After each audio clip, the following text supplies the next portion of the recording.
E agora a gente vai falar de saúde. Essa é a Semana Mundial de Conscientização das Imunodeficiências Primárias, que são doenças genéticas que afetam o sistema imunológico.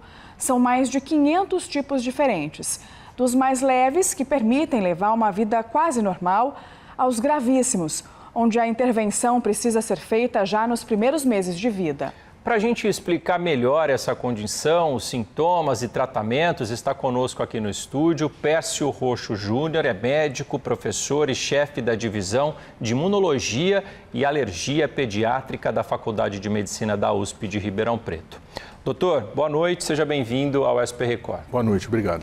Doutor, a gente explicou ali de uma forma bem rápida e bem simples, né, o que são as imunodeficiências primárias, mas eu imagino que existam outros detalhes. Como é que a gente pode definir, para quem está nos acompanhando agora, o que são essas doenças?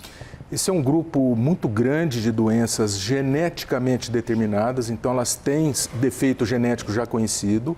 São doenças herdadas, muitas delas, quer dizer, passa de pai para filho. Então, o histórico familiar é muito importante para suspeitar dessas doenças.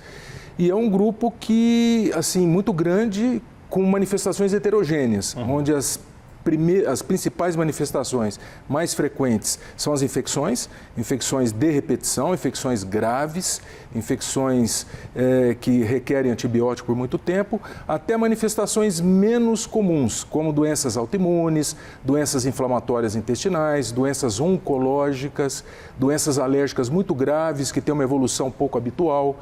Então, é um grupo muito amplo de doenças, de manifestações bastante heterogêneas. Doutor, são muitos tipos, né? Mais de 500, né? Mais de 500 doenças desse tipo. Quais as mais comuns? As mais comuns são aquelas que afetam a produção de anticorpos. E, para nossa sorte, as mais simples de diagnosticar, as mais fáceis de diagnosticar, porque basta uma dosagem de anticorpos. E isso vários laboratórios fazem, né? Então, essas são as mais frequentes e, dentre essas, a mais frequente de todas é a deficiência de IgA, que é um dos anticorpos que protege o intestino contra parasitoses, infecções intestinais, etc.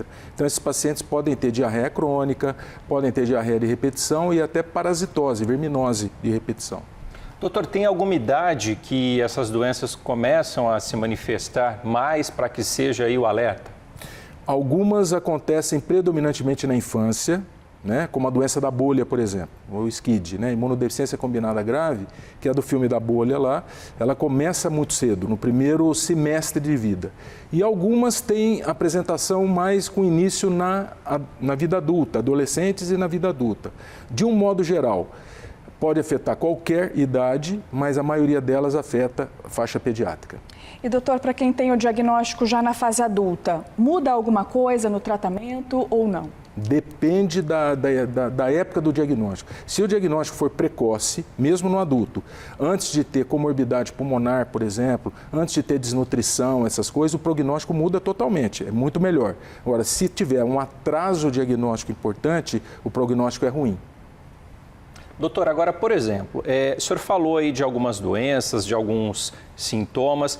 Quando eu posso, de fato, quando o pai, a mãe, né, pode de fato entender que aquilo é um sinal de alerta? Vai se repetindo, as doenças vão se repetindo. Vamos pensar num caso aí, uma pneumonia, talvez a criança tenha várias vezes durante o ano, uma dor de ouvido várias vezes durante o ano, isso pode ser alerta? Isso. Então são sinais de alerta, né, para as imunodeficiências. Mais de 2 pneumonias no período de 1 ano, o pai tem que ficar alerta. Mais de 4 otites, infecções de ouvido, por ano, tem que ficar alerta. Mais de 4 sinusites no período de 1 ano, tem que ficar alerta. Tá. Atraso de crescimento, perda de peso, história familiar positiva, ou seja, um irmãozinho, um primo de primeiro grau que tem uma doença imunológica conhecida, também é um sinal de alerta. Perfeito. E, doutor, em alguns casos, essas doenças podem evoluir para doenças mais graves? Podem evoluir se não for tratada rapidamente, né? E o tratamento depende do diagnóstico. Então, atrasou o diagnóstico, atrasa o tratamento. E hoje tem muitas modalidades de tratamento. Terapia-alvo, né? Que a gente fala. Então, assim, o grande segredo é fazer o diagnóstico logo, para poder tratar logo, antes do surgimento de sequelas. Doutor, agora a gente tem um número aqui, né, que é uma estimativa, que 170 mil brasileiros têm algum erro aí na imunidade, né? Só que 90% não sabe disso. Onde é que está o problema? É a dificuldade de poder diagnosticar da maneira correta? É a falta do atendimento ali primário ou na rede pública de saúde? Como é que a gente pode explicar isso? Estima-se que aproximadamente 70% a 80% dos pacientes estão circulando nos consultórios sem diagnóstico. Por que isso acontece? Justamente por aquela razão que eu disse antes. São doenças muito heterogêneas, são doenças mais raras e o grupo de doenças é muito grande, são mais de 500 doenças. Muitas vezes o pediatra geral ou o clínico que atende adulto não pensa nessa possibilidade e os pacientes ficam rodando nos consultórios até achar alguém que suspeite e encaminhe para o imunologista para fazer a investigação. Perfeito. E doutor, para a gente encerrar, o senhor comentou aí agora há pouco que são vários tratamentos disponíveis hoje em dia, né? Depois desses tratamentos, é possível ter uma vida normal ou perto do normal? Depende do tempo que esse tratamento é iniciado. Se for precocemente, antes de desnutrição, antes do comprometimento pulmonar, que é um dos piores que tem nessas doenças, o prognóstico muda. Então, as pessoas podem ter vida praticamente normal. Tem vários pacientes lá na faculdade que chegaram com 4 anos, foi feito o diagnóstico com 4 anos, hoje tem 38, com filhos, e vem vivendo bem, trabalhando, etc. Então, tudo depende do tempo de diagnóstico. Perfeito. Diagnóstico precoce fundamental, realmente. Fundamental, Verdade. essencial.